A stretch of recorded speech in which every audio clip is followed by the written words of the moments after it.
అనర్హత పిటిషన్లపై స్పీకర్ సంచలన నిర్ణయం తీసుకున్నారు.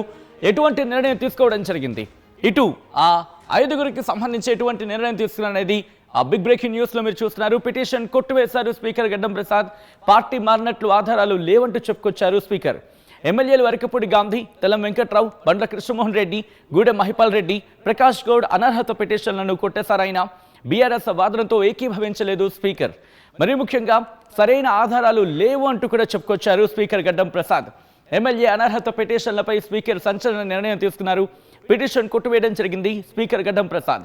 పార్టీ మారినట్లు ఆధారాలు లేవంటూ చెప్పుకొచ్చారు ఆయన.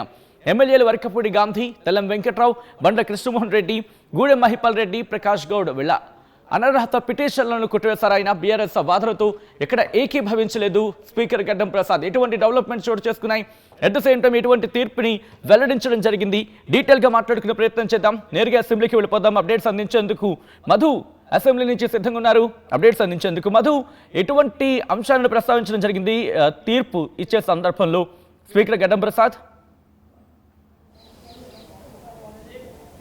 ఎగ్జాక్ట్లీ, అంటే చేసినటువంటి ఆరోపణలు, పార్టీ మారారు అని చేసినటువంటి ఆరోపణలకి సంబంధించి ఆధారాలు లేవు అనేటువంటిది కేవలం ఆరోపణలుగానే ఉన్నాయి, పూర్తి ఆధారాలు లేవు అనేటువంటిది స్పీకర్ చెప్పినట్టుగా తెలుస్తూ ఉంది. మనం చూసాం గతంలో 10 మంది ఎమ్మెల్యేలకు సంబంధించి నోటీసులు ఇచ్చారు, కొంతమందికి ఎక్స్ట్రా సమయం ఇచ్చారు, అదనపు సమయం ఇచ్చారు.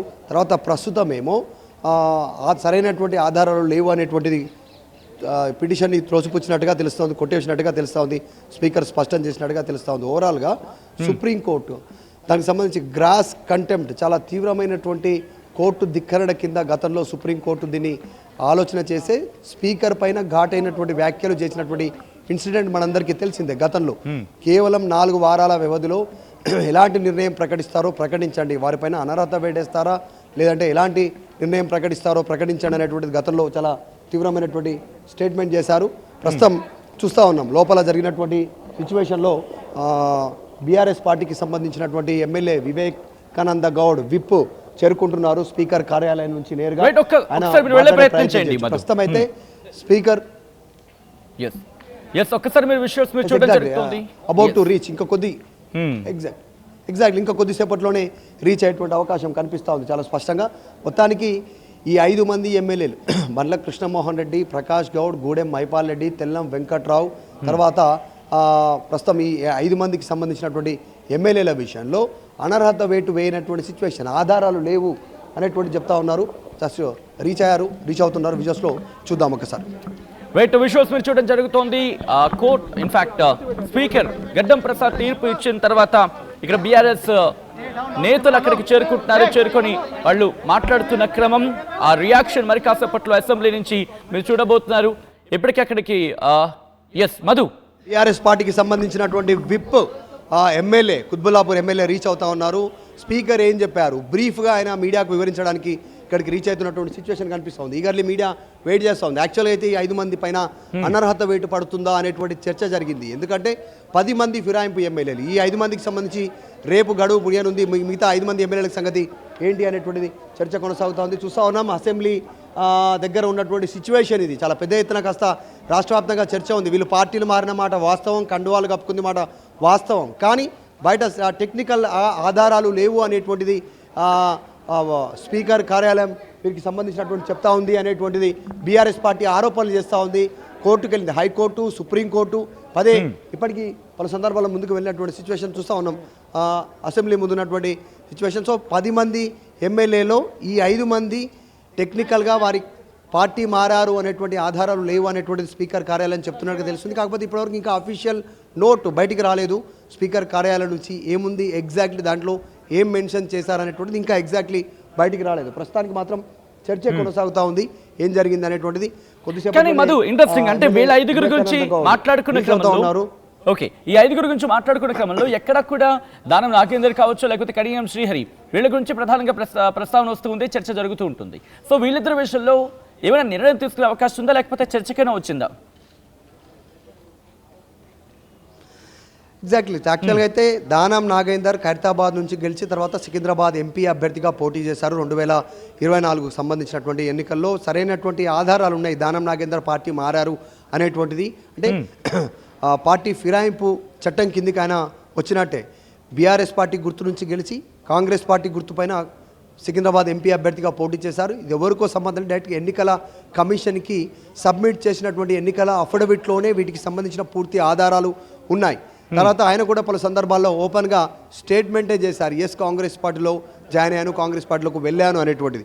తర్వాత కడియం శ్రీహరి కూతురు సంబంధించినటువంటి ఎన్నిక సందర్భంగా, ఎంపీ ఎన్నిక సందర్భంగా ఆయన అక్కడికి వెళ్ళారు, ప్రచారం చేశారు. కాంగ్రెస్ పార్టీ ప్రచార రథం పైన కాంగ్రెస్ పార్టీ కండువా కప్పుకున్నారు.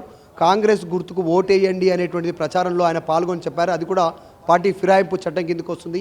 సో కడియం శ్రీహరి పైన కూడా చర్యలు తీసుకునేటువంటి అవకాశం ఉంటుంది అనేటువంటి వీటన్నిటి నేపథ్యంలో వీరిద్దరిని మినహాయిస్తే మరి మిగతా 8 సంగతి ఏంటి అనేటువంటిది ఇప్పుడు ఇందాక ప్రకటించినటువంటి 5 మందితో పాటు పోచారం శ్రీనివాసరెడ్డి కానీ ఇంకా మిగతా ఎమ్మెల్యేలకు సంబంధించినటువంటి అంశంలో చర్చ అయితే కొనసాగుతూ ఉంది. ఇక సేమ్ పోలినటువంటి గతంలో పశ్చిమ బెంగాల్లో జరిగినటువంటి ఇన్సిడెంట్, ముకుల్ రాయ్కి సంబంధించినటువంటి ఇన్సిడెంట్ కంపేర్ జరుగుతూ ఉంది తెలంగాణకు సంబంధించి. కాబట్టి ఒకటి అరికపూడి గాంధీ షేర్లింగంపల్లి ఎమ్మెల్యే ఎవరైతే ఉన్నారో ఆయన ప్రస్తుతం పిఎస్సి చైర్మన్గా కొనసాగుతున్నారు. పశ్చిమ బెంగాల్ ఘటన జరిగిలో అక్కడ కూడా ముకుల్ రాయ్ బీజేపీ నుంచి గెలిచి తృణమూల్ కాంగ్రెస్కు వెళ్ళినటువంటి ఎమ్మెల్యే సేమ్ అక్కడ పిఎస్సి చైర్మన్గా ఉన్నారు. సో అక్కడ అనర్హత వేటు పడితే చట్టం దేశమంతా ఒకే రకంగా ఉండాలి, ఇక్కడ కూడా అదే రకమైనటువంటి వేటు పడాలి కదా అనేటువంటి చర్చ కొనసాగుతుంది. పైకోట్లకు వెళ్ళే అవకాశం ఉండొచ్చు, వెసులుబాటు ఉండొచ్చు, కానీ ప్రస్తుతానికి మాత్రం ఇది చర్చ జరుగుతూ ఉంది. వీటన్నిటి నేపథ్యంలో ప్రస్తుతం ఏం జరగనుంది అనేటువంటి ఒక ఉత్కంఠ నెలకొంది. ఆ స్పీకర్ కార్యాలయం ముందు మాట్లాడిన తర్వాత ఇక్కడికి రీచ్ అవుతూ ఉన్నారు. బీఆర్ఎస్ పార్టీకి సంబంధించినటువంటి లీగల్ టీంతో బీఆర్ఎస్ ఎల్పీ విప్పు తర్వాత కుత్బుల్లాపూర్ ఎమ్మెల్యే వివేకానంద గౌడ్ ఇక్కడికి రీచ్ అవుతూ ఉన్నారు. కొద్దిసేపట్లోనే ఆయన మాటల్లో వీరు ఫర్దర్ ఏం చేయనున్నారు అనేటువంటి తేలేటువంటి కదా, మళ్ళీ అప్పీల్కి వెళ్ళే అవకాశం ఉందా, మళ్ళీ హైకోర్టును కానీ సుప్రీంకోర్టును కానీ వాళ్ళు అప్పీల్కి వెళ్ళేటువంటి అవకాశం ఉందా అనేటువంటిది చర్చ జరుగుతూ ఉంది. ప్రస్తుతానికి మాత్రం ఇప్పటికే హైకోర్టు, సుప్రీంకోర్టు 2 కోర్టుల వైపు వెళ్ళారు. సుప్రీంకోర్టు సూచన మేరకే ఈరోజు స్పీకర్ కార్యాలయం ఒక ప్రకటన చేయనున్నట్టుగా తెలుస్తూ ఉంది. ఇప్పటికే వీరికి క్లారిటీ ఇచ్చినట్టుగా తెలుస్తూ ఉంది. సో కొద్దిసేపట్లోనే బీఆర్ఎస్ సంబంధించినటువంటి వెర్షన్ ఫర్దర్ ఏం చేయనున్నారనేటువంటిది తెలియజేసే అవకాశం ఉంది. ఆల్రైట్, ప్రస్తుతం ఎందుకంటే ఇక్కడ కాంగ్రెస్ కావచ్చు లేకపోతే బీఆర్ఎస్ కావచ్చు, మరి ముఖ్యంగా బీఆర్ఎస్ వెర్షన్ ఏంటి? ఓకే మధు దగ్గరికి వెళ్ళే ప్రయత్నం చేస్తాను. మధు, బీఆర్ఎస్ వెర్షన్ ఏంటి? ఎందుకంటే లీగల్గా ముందుకు వెళ్ళే ప్రయత్నం చేయబోతోందా? ప్రస్తుతం ఆ తీర్పు వచ్చిన తర్వాత లీగల్గా ముందుకు వెళ్ళబోతోందా? ఏం చేయబోతుంది? బీఆర్ఎస్ వెర్షన్ ఏంటి?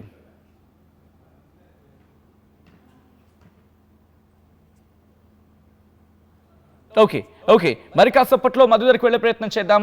ప్రస్తుతం అసెంబ్లీ దగ్గర ఉన్నారు మధు. అక్కడ అప్డేట్స్ని ట్రాక్ చేయడం జరుగుతుంది, ట్రాక్ చేసి ముందుంచే ప్రయత్నం చేయడం జరుగుతుంది. మధు, నోటీస్ కాపీని మీరు చూడడం జరుగుతుంది.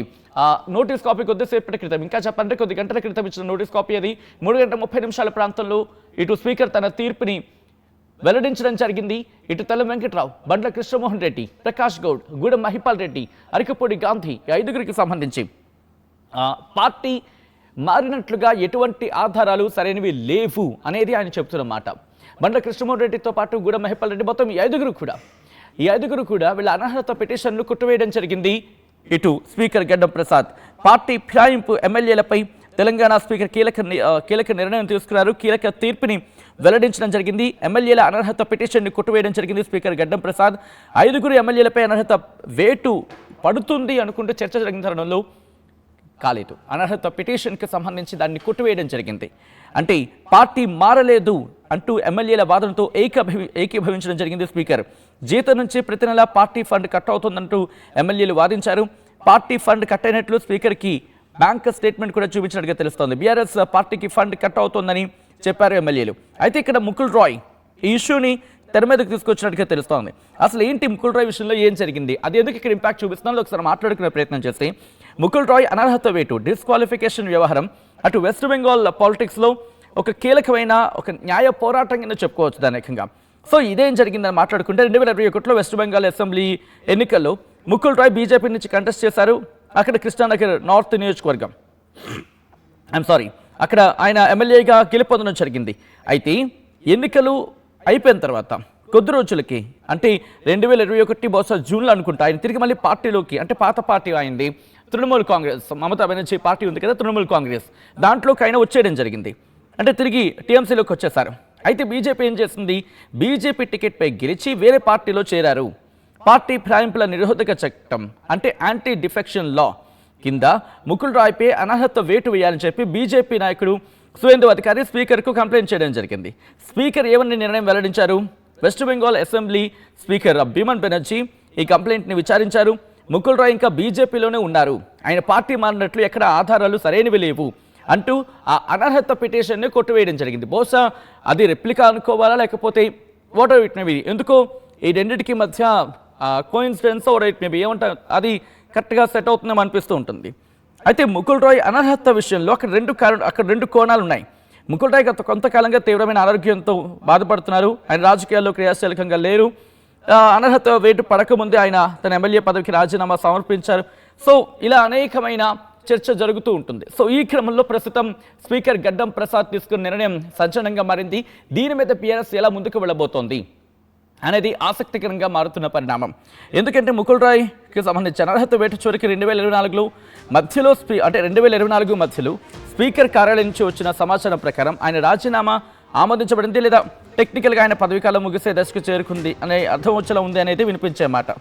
సో ఇక్కడ ముకుల్ రాయ్కి సంబంధించి ఎటువంటి సిచ్యువేషన్ ఉందో దాన్ని ఆ తీర్పుకి సంబంధించి దాదాపుగా ఎక్కడో ఇది కూడా దానికి సరిపోలినట్టుగా ఉంది అనేది వినిపిస్తున్న మాట.